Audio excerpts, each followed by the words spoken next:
Modern Indian history, जहां पर हम 1857 से लेकर 1947 तक के आधुनिक भारत के इतिहास को कवर कर रहे हैं। इसमें हम आगे बढ़ते हैं। आज हम कवर करेंगे सामाजिक धार्मिक जो सुधार आंदोलन है उसका पार्ट 1, इसको हम कवर करेंगे। तो जो लोग नए हैं उनको मैं बता देता हूं कि हम जो भी वीडियो पढ़ाते हैं उस टॉपिक्स की एक्सरसाइज भी देते हैं जिससे आप उस टॉपिक की प्रैक्टिस कर सकें। उसके लिए एक लिंक हम डिस्क्रिप्शन बॉक्स में देते हैं जिस पर आप क्लिक करके वेबसाइट पर जाकर उस टॉपिक से रिलेटेड प्रैक्टिस कर सकते हैं। और वेबसाइट में अगर आप डायरेक्ट जाना चाहें तो उसका लिंक है www.studentclassesprayagraj.com। इस वेबसाइट पे आपको हर subject GS, math, reasoning, Hindi, English, इसकी टॉपिक वाइज प्रैक्टिस मिलेंगी। जितने भी वीडियोस हम करा रहे हैं इन सब की प्रैक्टिसेस मिलेंगी और सभी सब्जेक्ट के टॉपिक वाइज नोट्स आपको अवेलेबल रहेंगे। तो एक बार आप इस वेबसाइट पे जरूर जाइएगा, आपकी प्रिपरेशन को ये एक बहुत अच्छा पुश देगा। वीडियो स्टार्ट करते हैं। तो सामाजिक धार्मिक सुधार आंदोलन, तो सबसे पहले देखते हैं कि सुधार की जो भावना थी उसको बल देने वाले कारक थे क्या थे। मतलब ऐसे कौन से कारक थे जिसकी वजह से ये जो सामाजिक धार्मिक सुधार आंदोलन हुए थे तो वो क्यों हो रहे थे, ऐसे कौन से कारण हो गए थे जिसकी वजह से ये होना प्रारंभ हो गए थे। तो सबसे पहले यूरोप में प्रारंभ हुए जो पुनर्जागरण हुआ था जिससे कि भारत का शिक्षित वर्ग वो भी तर्कवाद, विज्ञानवाद और मानववाद इन सब की तरफ आकर्षित हुआ था। और भारतीय समाज में जो मौजूद धार्मिक और सामाजिक कुरीतियां थी उस समय, वो भी एक बहुत बड़ा कारण था क्योंकि ये कुरीतियां बहुत ज्यादा बढ़ गई थी। और इस कारण जब भारत का जो शिक्षित वर्ग था उसे जब पुनर्जागरण के समय तर्कवाद, विज्ञानवाद और मानववाद के मूल्यों का पता चला तो उसने जो भारत के समाज की कुरीतियां थी उनको एनालाइज करना चालू कर दिया, उनको क्रिटिसाइज करना स्टार्ट कर दिया।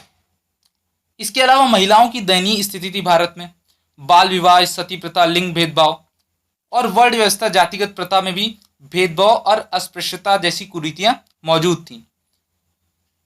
साथ ही पाश्चात्य शिक्षा का प्रसार हो रहा था, वेस्टर्न एजुकेशन का प्रसार हो रहा था, जो राष्ट्रवादी भावनाओं था उसका विकास हो रहा था, भारत में नेशनलिज्म की भावना पनप रही थी। आधुनिक जो पाश्चात्य मूल्य थे जैसे कि जस्टिस, लिबर्टी और वेस्टर्न संस्कृति, इसका भी प्रभाव बढ़ रहा था। तो बहुत सारे मूल्य थे जैसे समानता, इक्वालिटी, न्याय, जस्टिस, ये सारे मूल्य, ये सारे आइडियल्स भारत के जो शिक्षित वर्ग था वो इन सारे आइडियल्स को समझ रहा था। और जब वो भारत के समाज को देख रहा था तो वो पा रहा था कि ये सारे आइडियल्स, ये सारे मूल्य भारत के समाज में कहीं ना कहीं कम है। तो ये सारे कारण थे जिसने भारत में जो सामाजिक धार्मिक सुधार आंदोलन हुए थे उनको एक बढ़ावा दिया था। अब सुधार का जो सामाजिक और विचारधारात्मक जो आइडियोलॉजिकल आधार था, बेस था, वो क्या था। तो जो मुख्य सामाजिक आधार था वो था मध्य वर्ग, जो मिडिल क्लास था, वो एक बहुत बड़ा बेस था इस आंदोलन का। और जो पाश्चात्य शिक्षा प्राप्त भारतीयों का एक नया वर्ग तैयार हो रहा था, जो वेस्टर्न एजुकेशन प्राप्त किया था, जिन्होंने जो बाहर जाके पढ़ाई की थी, तो वो लोग एक बहुत बड़ा आधार था जिन्होंने इस तरीके के आंदोलन को भारत में लाने का प्रयास किया था। बौद्धिक आधार क्या था, जो तर्कवाद की धारणा का विकास हो रहा था भारत में, मानववाद और धर्मनिरपेक्षता, इन सारी अवधारणाओं का विकास हो रहा था साथ साथ। जैसे कि बहुत सारे आंदोलन आए, जैसे कि ब्रह्म समाज आया, अलीगढ़ आंदोलन आया, स्वामी विवेकानंद के जो धार्मिक कुरीतियों की निंदा की थी और तर्कवाद को बढ़ावा दिया था। स्वामी विवेकानंद कहते थे कि रीजनिंग बहुत इंपॉर्टेंट है, रीजन के साथ आपको हर चीज को देखना चाहिए। और अंग्रेज सरकार का जो भी रवैया था वो ऐसा था जिसने कि भारतीय समाज में सुधार आंदोलन शुरू करने की प्रेरणा दी थी। अंग्रेज भारत में एक ऐसा वर्ग तैयार करना चाहते थे जो शारीरिक रूप से तो भारतीय हो और मानसिक रूप से वो अंग्रेज हो, क्योंकि वो भारत एक बहुत बड़ा एम्पायर था और उसे अगर चलाना था तो उन्हें ऐसे वर्ग की जरूरत थी जो कि ऊपर से तो भारतीय दिखता हो लेकिन अंदर से वो अंग्रेज हो, तभी वो भारत को अच्छे से चला सकते थे, अच्छे से एडमिनिस्ट्रेशन कर सकते थे। तो फिर देखते हैं कि महिलाओं की स्थिति में जो सुधार किए गए उसके हेतु क्या कदम उठाए गए। तो जैसे 1829 का एक बंगाल रेगुलेशन एक्ट आया तो इसमें क्या किया गया, इसमें सती प्रथा को अवैध घोषित कर दिया गया। और सबसे पहले यह नियम बंगाल में लागू किया गया, फिर 1830 में यह मद्रास और बंबई में भी लागू कर दिया गया। तो ये इंपॉर्टेंट है, आप याद कर लीजिए। 1829 में क्या बैन हुआ, सती प्रथा अवैध घोषित हो गई। 1829 मतलब सती प्रथा का अवैध घोषित होना। ये प्रश्न बहुत इंपॉर्टेंट है, एग्जामिनेशन में पूछा जाता है। 1795 और 1804 में बंगाल रेगुलेशन एक्ट एक और आया, जिसके तहत बाल हत्या, नवजात शिशु की हत्या को जुर्म घोषित कर दिया गया और दंड एवं जुर्माने का प्रावधान इसमें लगाया गया। साथ ही साथ विधवा पुनर्विवाह की जो बात थी, बहुत सारे लोगों ने इस पर बातें की। ईश्वर चंद्र विद्यासागर ने कई प्रयास किए और 1856 में एक हिंदू विधवा पुनर्विवाह अधिनियम पारित किया गया, जिससे कि विधवा पुनर्विवाह भारत में लीगल हो गया। उन्होंने संस्कृत और वैदिक उल्लेखों से सिद्ध किया कि वेद विधवा पुनर्विवाह की अनुमति देते हैं। उन्होंने वैदिक उल्लेखों को बताया कि वेद कहते हैं कि विधवा पुनर्विवाह आप कर सकते हैं। साथ ही बाल विवाह का नियंत्रण, इस पर भी काफी कदम उठाए गए। जो पारसी सुधारक थे, उनके काफी प्रयत्नों से सम्मति आयु अधिनियम 1891 पारित हुआ, जिसमें 12 वर्ष से कम आयु की कन्याओं के विवाह पर रोक लगा दी गई। फिर 1930 में शारदा एक्ट पारित हुआ। 1930 का शारदा एक्ट बहुत इंपॉर्टेंट है। इसके तहत 18 वर्ष से कम उम्र के लड़के और 14 वर्ष से कम उम्र की लड़की के विवाह को अवैध घोषित कर दिया गया। स्वतंत्रता के बाद की बात करते हैं तो भारतीय सरकार ने 1978 में बाल विवाह निरोधक अधिनियम, जो अमेंडमेंट था, उसको बनाया, जिसके द्वारा लड़के की विवाह की आयु 21 वर्ष और लड़की की विवाह की आयु 18 वर्ष कर दी गई, और ये अभी तक चल रहा है। स्त्री शिक्षा की बात करते हैं तो 1849 में कलकत्ता एजुकेशन काउंसिल के अध्यक्ष जेडी बेथुन ने बेथुन स्कूल की स्थापना की, और यह स्त्री शिक्षा की दिशा में एक सशक्त पहल थी। ये एक बहुत बड़ी पहल थी, क्योंकि उस जमाने में स्त्री शिक्षा बहुत कम मात्रा में उपलब्ध थी। तो एक ऐसे स्कूल की स्थापना करना जहाँ पर स्त्रियों को शिक्षा दी जाए, ये एक बहुत बड़ा कदम था उस जमाने के हिसाब से। ईश्वर चंद्र विद्यासागर ने भी इसके लिए बहुत सारे प्रयास किए, और 1854 में चार्ल्स वुड डिस्पैच आया, जिसने भी स्त्री शिक्षा को बढ़ावा देने के लिए बल दिया। 1916 में देखा जाए तो प्रोफेसर डीवी कर्वे ने भारतीय महिला विश्वविद्यालय की स्थापना की, और इसी वर्ष दिल्ली में लेडी हार्डिंग मेडिकल कॉलेज, जो कि अभी भी है, इसकी स्थापना की गई। अब महिला संगठन की बात करते हैं। उस समय बहुत सारी महिला संगठन भी आए, जिन्होंने बोला कि महिलाओं की जो स्थिति है उसमें सुधार करने के लिए प्रयास करने चाहिए। उन्होंने खुद भी बहुत सारे प्रयास किए। तो उसमें से 1810 में सरला देवी चौधरानी ने इलाहाबाद में भारतीय स्त्री महामंडल की पहली बैठक का संचालन किया।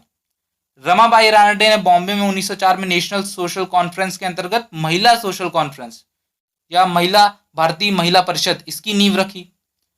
पंडिता रमाबाई सरस्वती ने भी इसमें बहुत सारे प्रयास किए। उन्होंने महिलाओं की बेहतरी के कार्य करने के लिए आर्य महिला समाज की स्थापना की। 1925 की बात की जाए तो इसमें भारतीय राष्ट्रीय महिला परिषद, भारत में राष्ट्रीय महिला परिषद, जो कि अंतर्राष्ट्रीय महिला परिषद की एक राष्ट्रीय शाखा थी, इसकी स्थापना की गई। और 1927 में अखिल भारतीय महिला कॉन्फ्रेंस की स्थापना की गई। तो ये कई सारे महिला संगठन जो कि उस समय आए, और इन्होंने काफ़ी प्रयास किया कि महिलाओं के लिए एक अच्छा समाज बनाया जा सके। अब देखते हैं कि जाति आधारित शोषण के विरुद्ध क्या संघर्ष हुआ। अभी तक हमने देखा कि महिलाओं के उत्थान के लिए क्या काम किया गया। अब हम देखते हैं कि जो जाति आधारित शोषण चल रहा था समाज में, उसके विरुद्ध किस प्रकार संघर्ष किया गया। तो सबसे पहले देखते हैं कि क्या कारक थे जिनके कारण जाति कठोरता में कमी आई। सबसे पहले उपनिवेशी शासन, जो ब्रिटिश साम्राज्य था, उसका प्रभाव। तो जो ब्रिटिश शासन था उसमें सभी जाति के लोगों को सेना और अन्य क्षेत्रों में नियुक्त की जाती थी। जब सब लोग सेना में काम करेंगे और अन्य क्षेत्रों में साथ मिलकर काम करेंगे तो जाति जो कठोरता है वो अपने आप कम हो जाएगी। जो आधुनिक वाणिज्य था, कॉमर्स था, व्यवसाय था, परिवहन के जो साधन थे, उसके विकास से सामाजिक गतिशीलता में वृद्धि आई। जब लोग एक जगह से दूसरी जगह जाएंगे तो जो सामाजिक गतिशीलता बढ़ेगी और जो जाति कठोरता थी वो अपने आप कम हो जाएगी। जो आधुनिक न्याय व्यवस्था की स्थापना की गई, जिसमें सभी जातियों के लिए समान न्याय की प्रणाली। पहले जो था, जो कि जाति आधारित न्याय था, जहाँ पर कुछ जातियों के लिए न्याय अलग और कुछ जातियों के लिए न्याय अलग था, उसको खत्म किया गया और एक आधुनिक न्याय व्यवस्था की स्थापना की ब्रिटिश साम्राज्य ने, जिसमें सभी जातियों के लिए समान न्याय की प्रणाली उन्होंने लगाई। तो इससे भी जाति कठोरता कहीं ना कहीं कम हुई। और सामाजिक सुधार आंदोलन भी आए, जैसे ब्रह्म समाज, प्रार्थना समाज, Arya Samaj, Ramakrishna mission, theosophical society.